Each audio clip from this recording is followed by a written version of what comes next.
Now, people say and ask, I want to do Hajj. I want to do Umrah. What should I learn?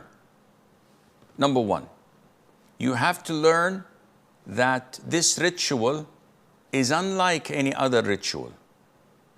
So you have to do your due diligence before you travel for Hajj. Now, when we want to travel to Hajj, we have to assume what is known as Ihram, to enter the state of Ihram. For example, if I want to pray, I have to enter in the state of purification, where I would uplift any major or minor ritual impurity by doing ghusl or by doing wudu. So I've entered in this state. Likewise, in the state of Ihram, now I'm in the state of halal, meaning I can cover my head, I can wear my shirt, I can wear my shoes, I can put perfume, I could clip my nails, I could trim my mustache, I could shave my head, etc. When I want to enter the state of Ihram, I have to refrain from all of that, which we will talk about later on. But in order for me to enter the state of Ihram, I need to know the Miqat. What is the Miqat? Miqat is singular. Mawaqit is plural. Miqat linguistically refers to the limit or to the boundary.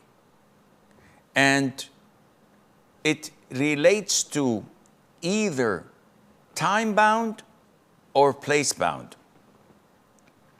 Again, what do you mean? For Umrah, you do not require time miqat. You could perform your Umrah 24 hours, 7 days a week, 30 days a month, 12 months a year. Anytime you can perform your Umrah. There's no time limits for that. As for Hajj, no, it's different. For Hajj, there are a particular time where you can perform the rituals of Hajj. Beginning of the first day of Shawwal. Shawwal is the 10th month of the calendar in Hijrah year. The 9th month is Ramadan. So we fast Ramadan until the 30th, usually. And then the first day of the following month is the 1st of Shawwal, which is Eid. This is the day that those wanting to perform Hajj can assume their Ihram on. And it ends at the last day of Hajj. Though we know that there are 10 days of the beginning of Hajj. The 10th day is the Eid. The 11th, 12th, and 13th are Ayyam al-Tashriq. But still, one can complete his rituals until the last day of the Hijjah. And it's an issue of dispute. So these are the miqats related to time. The month of Shawwal, the month of Dhul Qa'dah, and the month of Dhul Hijjah. Very well. Let's move on to the mawaqit related to place.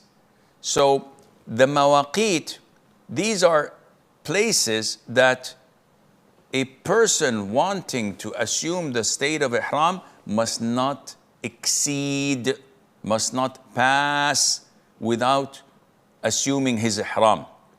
And there are 5 according to the Prophet's ﷺ designation or designating them.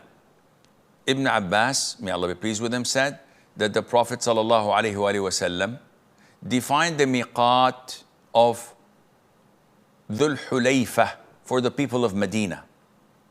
So those living in Medina, wanting to go and travel to Mecca for Umrah or for Hajj, there is a place called Dhul Hulayfa. Nowadays is known as Abiyar Ali.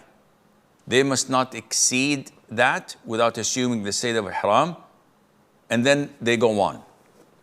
The people of Sham or Syria, the Levant area, they have a village known as Al-Juhfa. The people of Najd have Qarn al-Manazil. And the people of Yemen have Yalamlam. And those from Iraq, they have a place called That Irq. And everyone knows these places.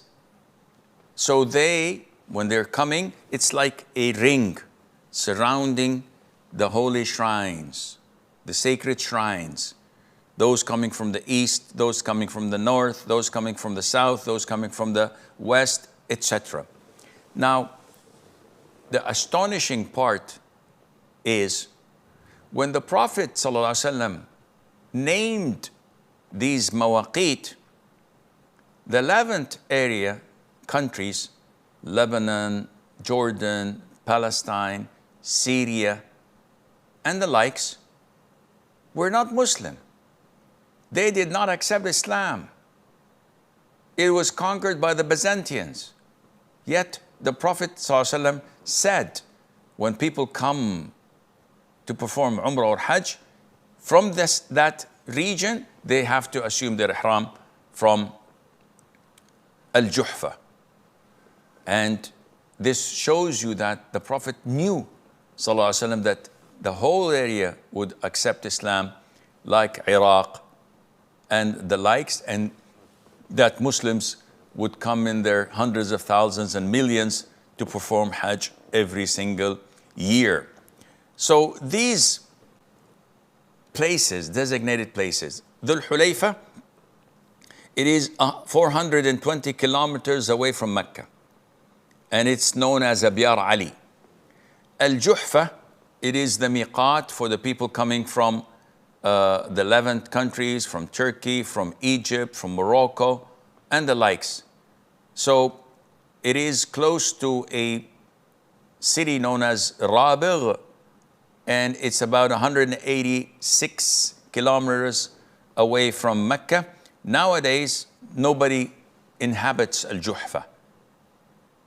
And the inhabitants of Al-Juhfa at the time of the Prophet ﷺ were disbelievers, and the Prophet asked Allah Azza wa Jal to take the illness that people caught whenever they traveled to Medina from outside of Medina, to take it and throw it at Al-Juhfa.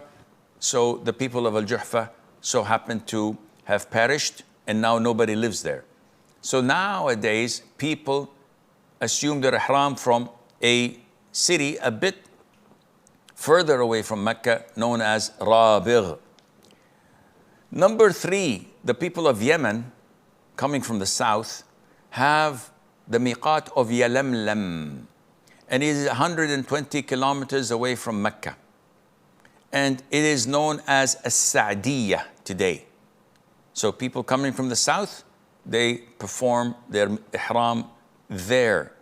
As for the people from the east, from Najd, from Taif, and those who come adjacent to it, they do their ihram from Qarn al-Manazil. It's about 75 kilometers away from Mecca, and known today as As-Sayl al-Kabir. And finally, the people coming from Iraq and the likes, there's a valley known as That Irq, and it's 100 kilometers away from Mecca, and it's called Ad-Dariba or something like that. These are the designated locations, and it is not recommended to perform your ihram way before that. It is not something from the Sunnah, it's makruh. So if someone coming from London and he says, okay, I'm going to wear my ihram and say my talbiyah from my home in East London or from Cairo itself, which is a couple of hours, maybe more, before reaching the miqat. This is not recommended. Yes, you can wear your ihram, but still in the state of halal.